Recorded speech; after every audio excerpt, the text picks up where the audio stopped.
तो वेलकम है दोस्तों, नमस्कार आप सभी का। और आज हम लोग बात करने वाले हैं नेशनल सीड्स लिमिटेड यानी कि राष्ट्रीय बीज निगम जो लिमिटेड में वैकेंसी आई हुई है, ठीक है। उसमें आपको ऑनलाइन कैसे फॉर्म फिलअप करना है वो जानेंगे।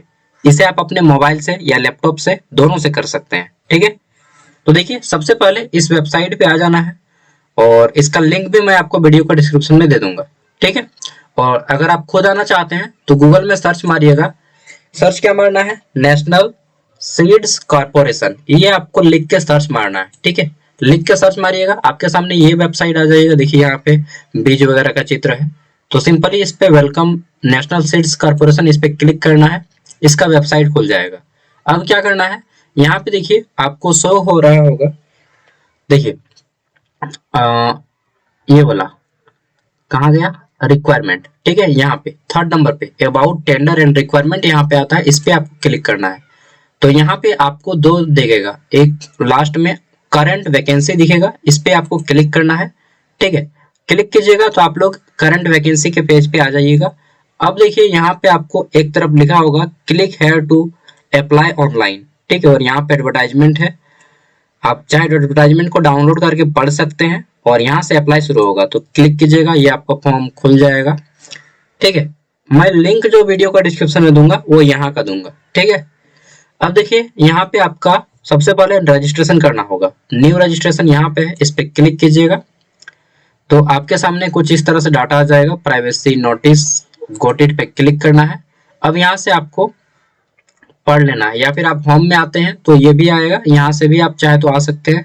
बस मूव टू नेक्स्ट स्टेप कीजिएगा, move to next step and move to next step, ठीक है। यहाँ से आने के बाद बस वही न्यू रजिस्ट्रेशन आ गया। अब यहाँ पे आपको सबसे पहले क्या क्या देखिए फिलअप करना है। तो पहला है पोस्ट अप्लाइड, आप किस पोस्ट के लिए अप्लाई करना चाहते हैं। यहाँ से आपको जो भी पोस्ट है आप अपना सेलेक्ट कर लीजिएगा, ठीक है। जिस पोस्ट के लिए अप्लाई करना चाहते हैं पोस्ट यहाँ से सिलेक्ट कर लीजिएगा। जैसे मैं यहाँ पे ह्यूमन रिसोर्सेस ट्रेनिंग में अप्लाई करूंगा, ठीक है।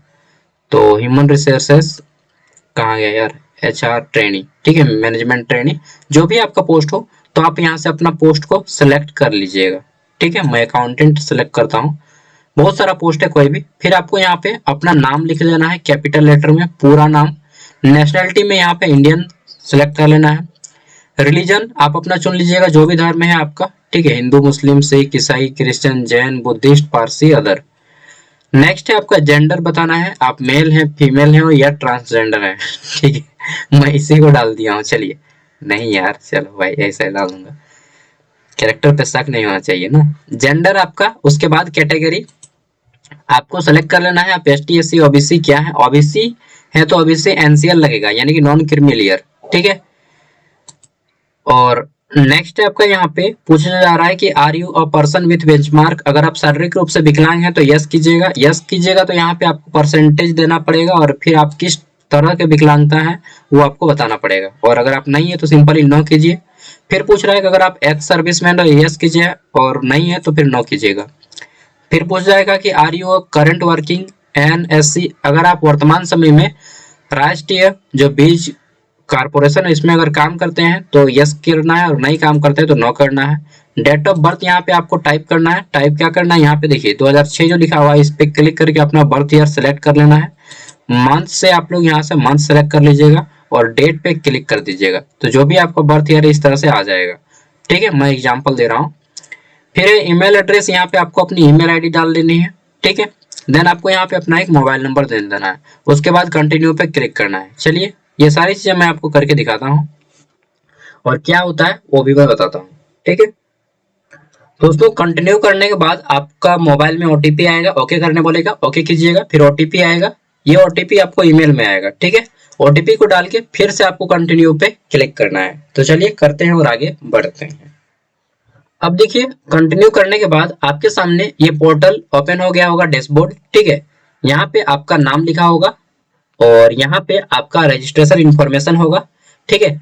ये उसके बाद आपका बेसिक डिटेल कंप्लीट होगा। देन आपका एजुकेशनल डिटेल लिया जाएगा, फिर आपका एक्सपीरियंस डिटेल लिया जाएगा एंड डॉक्यूमेंट अपलोड करना होगा, और फिर प्रिंट आउट एंड पेमेंट, ठीक है। मतलब पहले पेमेंट उसके बाद प्रिंट आउट। चलिए देखते हैं। तो इसको अब आपको ऊपर उठाना है और कंटिन्यू सेव नेक्स्ट करके आगे बढ़ना है, तो देखिए आपको रजिस्ट्रेशन डिटेल अच्छे से पढ़ लेना है, उसके बाद सेव एंड नेक्स्ट पे क्लिक करके आगे बढ़ना है। मैंने बहुत बड़ा करके दिखा रहा हूँ, ठीक है, ताकि भाई कोई दिक्कत ना हो। तो अब हमारे सामने आ चुका है बेसिक डिटेल। यहाँ पे सबसे पहले आपको डालना होगा in online form all the fields mark with strike और कंपलसरी फील्ड। चलिए देखते हैं। तो जहाँ पे ये स्टार का टिक दिया गया है ना, वो कंपलसरी है, ठीक है। सबसे पहले आपको यहाँ पे अपना फादर का नाम देना है, पिताजी का नाम दीजिएगा, ठीक है, पापा का नाम। देन आपका यहाँ पे मैरिटल स्टेटस बताना है, मैरिड है या अनमैरिड है। तो मैं यकीन के साथ बोल सकता हूँ 90% कैंडिडेट अनमैरिड होंगे। चलिए ठीक है। उसके बाद यहाँ पे वाह, ये भी ऑप्शन दे दिया गया है, लीगली अगर आप सेपरेटेड हैं तो वो भी दे सकते हैं। चलिए नेक्स्ट है आपका यहाँ पे एड्रेस के बारे में बताना है। तो आपका है, एक होता है परमानेंट एड्रेस, एक होता है करस्पॉन्डेंस, ठीक है। तो आपका करस्पॉन्डेंस जो है यानी कि अस्थायी पता, जिसको हम लोग वर्तमान पता बोलते हैं, ये है। एड्रेस लाइन 1 में आप अपना विलेज का नाम दीजिएगा, एड्रेस लाइन 2 में पोस्ट ऑफिस का नाम दीजिएगा, ठीक है। या फिर ऐसा भी कर सकते हैं, एड्रेस लाइन 1 में विलेज कोमा पोस्ट ऑफिस, और एड्रेस लाइन 2 में पुलिस स्टेशन का नाम दे दीजिएगा, ठीक है। थर्ड में आपका जो आता है यहाँ पे डिस्ट्रिक्ट का नाम बताना है, फिर आपका नियरेस्ट रेलवे स्टेशन जो भी है आपका, वहां का नाम बताना है। फिर आपको यहाँ से अपना स्टेट सेलेक्ट कर लेना है, जो भी आपका स्टेट है। देन आपको यहाँ से अपना पिन कोड डाल देना है, ठीक है, एरिया पिन कोड। अब अगर आपका वर्तमान पता और अस्थायी पता दोनों सेम है तो सिंपली इस पे क्लिक कीजिएगा कि सेम एज, जैसा आपका कॉरेस्पॉन्डेंस एड्रेस है वैसा ही सेम परमानेंट एड्रेस है, तो अपने आप ये फिलअप हो जाएगा इस तरह से, ठीक है। नेक्स्ट देख लेते हैं।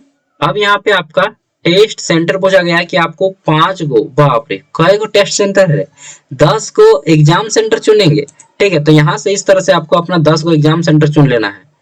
और पूरे भारत में इनका कई गो एग्जाम सेंटर बना है, 1 2 3 4 5 6 7 10 गो एग्जाम सेंटर बना है, 10 गो। वो आपको चुनना होगा कहाँ पे आपका सामने पड़ता है, ठीक है। मतलब आपके स्टेट में एग्जाम देने नहीं देगा इनके मर्द के अकॉर्डिंग चलना पड़ेगा, ठीक है। तो आपको 10 को चुन लेना है इस तरह से, जो भी आपका है। सपोज दैट मैंने वो चुन लिया, इस तरह से आपको 10 चुन लेना है। उसके बाद इस पे क्लिक कर दीजिएगा, all the post ties are based on the Indian service liability. चलिए उसके बाद आपको सेव एंड नेक्स्ट पे क्लिक करके आगे बढ़ना है, ठीक है। सब कुछ चुन लेने के बाद देखते हैं अब क्या होता है इसके बाद। अब देखिए हमारा तीसरा स्टेप खुल चुका है, और ये हमारा एजुकेशनल डिटेल यानी कि आपका शैक्षणिक योग्यता, ठीक है। तो आपने कहाँ तक महारत हासिल किया है वो चीज आप बताना होगा। सबसे पहले 10th के बारे में, ठीक है। यहाँ पे आपका बोर्ड इंस्टीट्यूट का नाम देना है जिस बोर्ड से आपने पास किया है। जैसे मैंने झारखंड बोर्ड से पास किया है तो मैं लिखूंगा जय कराची, अपना अपना बोर्ड का नाम लिखिएगा, ठीक है। सब्जेक्ट किसने कौन कौन से सब्जेक्ट है 10th में, तो 5 गो सब्जेक्ट होता है, 5 गो का नाम लिखना है, एक्स्ट्रा सब्जेक्ट का नाम नहीं देना है, ठीक है। देन आपका यहाँ पे सेलेक्ट करना है 12th। अगर आप 12th किए हैं तो 12th डालिएगा, और अगर इक्विवेलेंट जैसे अगर आप डिप्लोमा किए हैं तो ये आपका इक्विवेलेंट में आएगा, ठीक है। तो simply 12th arts commerce science वाले जो होते हैं वो 12th सेलेक्ट कीजिएगा। यहाँ पे बोर्ड का नाम दीजिएगा, यहाँ पे कौन कौन से सब्जेक्ट थे उसका नाम दीजिएगा। देन आपको ग्रेजुएशन के बारे में बताना है। 1 मिनट, अगर आप ITI या डिप्लोमा का कैंडिडेट है तो ITI डिप्लोमा यहाँ पे सेलेक्ट कर लेना है, ठीक है। तो ये हम छोड़ देंगे क्योंकि मेरे पास ITI और डिप्लोमा ये सब हम नहीं डालेंगे। अगर आपका ITI डिप्लोमा है तो उस तरह से डालना है, कहाँ से पास किए, कौन सा ट्रेड था, ठीक है। आगे देख लेते हैं, तो इसको छोड़ देते हैं वैसे ही। नेक्स्ट आपका ग्रेजुएशन का आता है। यहाँ पे ग्रेजुएशन में आपको बताना है ग्रेजुएशन क्वालिफिकेशन क्या है आपका, BA BCom BSc जो भी है। जैसे अगर आप BA कर रहे हैं तो लिख दीजिएगा बैचलर इन, डायरेक्ट लिख दीजिएगा, ठीक है ना। पूरा लिखना है तो लिख सकते हैं BCom, bachelor of commerce, bachelor of arts, bachelor of science, ठीक है। डायरेक्ट लिख दीजिए BA। उसके बाद ये जो है आपका यूनिवर्सिटी का नाम, किस यूनिवर्सिटी में पास किए हैं आपने, सब्जेक्ट किस में आपने ऑनर्स किया है या फिर आपका जो भी है, ठीक है। अगर आप बीटेक वगैरह किए हैं तो यहाँ पे दे दीजिएगा बीटेक, बैचलर इन इंजीनियरिंग वगैरह, यूनिवर्सिटी का नाम, और फिर आपका यहाँ पे जो भी ट्रेड है, ठीक है। अगर आप PG किए हैं तो PG भी बताना है कि कहाँ से किए हैं। इग्नू अगर आपका है तो इग्नू भी दे सकते हैं, ठीक है। नेक्स्ट अदर क्वालिफिकेशन, अगर आपके पास कुछ एक्स्ट्रा है, जैसे किसी के पास कंप्यूटर वगैरह नॉलेज होता है, ठीक है, या कोई हाँ कंप्यूटर नॉलेज है, IDCA वगैरह किए हैं तो इसमें डालिएगा, ठीक है, कहाँ से किए हैं और ये आपका यहाँ पे डालिएगा कंप्यूटर क्वालिफिकेशन में, ठीक है। अदर में जैसे किसी का कंप्यूटर है तो यहाँ पे लिख दीजिएगा कंप्यूटर, ठीक है, कंप्यूटर नॉलेज। यहाँ पे यूनिवर्सिटी का नाम, यहाँ पे जो कोर्स किए उस कोर्स का नाम, ठीक है। चलिए, मतलब डायरेक्टली लिख सकते हैं यार, यहाँ पे एडीसीए भी लिख सकते हैं, यहाँ पे यूनिवर्सिटी का नाम, और यहाँ पे आप कंप्यूटर भी लिख सकते हैं, ठीक है। क्योंकि कुछ स्पेशल नहीं दिया है ना, इसलिए आप इसको अदर में कुछ रख सकते हैं। उसके बाद यहाँ पे दोनों पे टिक लगा देना है कि मैंने सब कुछ अच्छे से रीड कर लिया है, I have knowledge of computer, ठीक है। आपको कंप्यूटर का नॉलेज है किसका, एमएस ऑफिस, माइक्रोसॉफ्ट ऑफिस का। एंड कंप्यूटर टाइपिंग स्पीड आपका 30 वर्ड पर मिनट होना चाहिए इंग्लिश में, एंड हिंदी में 25 वर्ड पर मिनट होना चाहिए, ठीक है। उसके बाद 7 नेक्स्ट करके क्लिक करके आगे बढ़ना है। देखिए, इसको एक बार अच्छे से मैं दिखा देता हूँ। 10th में इस तरह से देना है आपको, ठीक है। जो भी आपका बोर्ड का नाम है, ये आपका सब्जेक्ट इस तरह से रहेगा। 12th में अगर आप डिप्लोमा आईटीआई किए हैं, ठीक है, तो उसको डाल दीजिएगा। अगर आप बीए वगैरह किए हैं तो इस तरह से, और पीजी किए हैं तो इस तरह से, और कंप्यूटर सर्टिफिकेट है तो इस तरह से। और यहाँ पे बस थोड़ा सा लिख देते हैं कंप्यूटर नॉलेज, ठीक है। तो कंप्यूटर नॉलेज में अगर आपके पास है तो कुछ इस तरह से लिख लीजिएगा एडीसीए, और ये आपका इंस्टीट्यूट का नाम, और एमएस ऑफिस एटीसी मैंने कर दिया। यहाँ पे टेली वगैरह का नाम भी आ सकता है, लेकिन उतना नहीं देना है। डायरेक्टली आपको 7 कंटिन्यू पे क्लिक करके आगे बढ़ना है, ठीक है। फिर पूछ रहा है either SSC diploma is mandatory, got it. अरे यार, ये डिप्लोमा वाला मैंडेटरी कर रहा है, कहाँ से डाल देंगे, है ये नहीं है तो दोस्तों अगर इसी तरह से रहा ये फॉर्मेट तो सिंपल प्लेन ग्रेजुएशन वाले फॉर्म नहीं भर पाएंगे, ठीक है। फिलहाल अगर मैं दिखा देता हूँ either HSC diploma in mandatory, सब कुछ तो डाल ही दिया है यार, और कहाँ क्या बचता है, चेक कर लेता हूँ एक बार। सॉरी फ्रेंड्स, यहाँ पे बहुत ज्यादा कुछ भरना है, ठीक है, क्योंकि मैंने बड़ा करा था तो आपको नहीं दिख रहा था। देखिए, ये आपका कोर्स हो गया, यहाँ पे सब्जेक्ट। उसके बाद यहाँ पे पासिंग ईयर भी आपको सेलेक्ट करना है कि कब आपने 10th पास किया है, 12th पास किया, सबका पासिंग ईयर। फिर आपको डिवीजन सेलेक्ट करना है, ठीक है। फिर आपको यहाँ पे मैक्सिमम मार्क्स जितना रहता है, जैसे 500 मैक्सिमम रहता है हम लोग का, ऑप्टेन में कितना मार्क्स लाए वो चीज डालना पड़ेगा, परसेंटेज अपने आप आ जाएगा। और यहाँ पे बोला गया है कि आपको मार्कशीट देना है या फिर डिग्री ओनली पीडीएफ, और ये आपका मैक्सिमम 1 MB का होना चाहिए, ठीक है। तो ये आपको इतना सारा कुछ देना पड़ेगा, तब जाके ये आपका कंप्लीट होगा, ठीक है। तो चलिए मैं करता हूँ। जैसे यहाँ पे जितना रहता है आप लोगों को सब कुछ डाल दीजिएगा। जैसे 500 का हम लोग का मैक्सिमम मार्क्स रहता है 10th में, ठीक है। तो आपका जितना जितना रहता है इस तरह से आपको यहाँ पे डाल लेना है, ठीक है। और कितना ऑब्टेन किए हैं वो चीज डालिएगा, फिर अपने आप ये परसेंटेज हो जाएगा। जैसे मैं एक करके दिखा दे रहा हूँ, ठीक है। और यहाँ पे परसेंटेज में अपने आप ये कन्वर्ट हो जाएगा। अब आपको यहाँ से चूज फाइल पे क्लिक करना होगा, आपका पीडीएफ, ठीक है, जो यहाँ पे आपका पीडीएफ रहेगा। सपोज दैट मैं यहाँ पे आपको पीडीएफ एक देख देता हूँ, ले लेगा तो। और ये अपलोड पे क्लिक करना होगा आपको, ये अपलोड वाले पे, और ये आपका अपलोड हो जाएगा, ठीक है। उसके बाद आपको 7 कंटिन्यू पे क्लिक करके आगे बढ़ना है। तो चलिए, मैंने एक एक करके सब कुछ यहाँ पे अपलोड कर दिया है, 10th 12th और यूजी पीजी जितना भी आपका कंप्यूटर वगैरह। उसके बाद आपको इस तरह से 7 नेक्स्ट पे क्लिक करना है, 7 कंटिन्यू पे। और ये बोल रहा है कि चूज फाइल अगेन। अरे यार, चलिए फिर से चूज कर लेते हैं। सपोज दैट मैं यहाँ पे चूज कर लेता हूँ, ठीक है। तो फ्रेंड्स देखिए, यहाँ पे मैंने सब कुछ अपलोड कर दिया है, 10 12 और ये आपका पीडीएफ भी। बट यहाँ पे एरर दे रहा है क्या, अपलोड ओनली पीडीएफ फाइल, और सब कुछ पहले पीडीएफ में अपलोड किया है यार, ठीक है।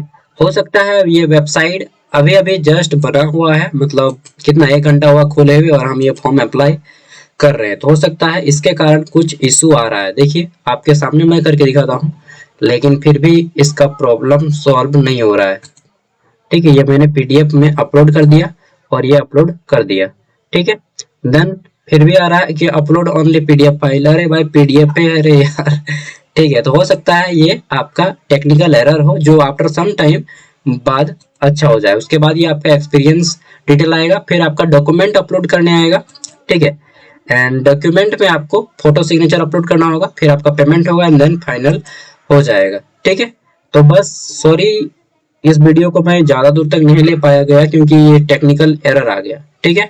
इससे आगे बढ़ ही नहीं रहा है, और ये हो सकता है कुछ देर के बाद, लगभग आप लोग जो है एक दिन बाद अप्लाई कीजिएगा, ठीक है, क्योंकि अभी इसको वेबसाइट को अच्छे से रिफ्रेश होने में टाइम लगेगा, ठीक है।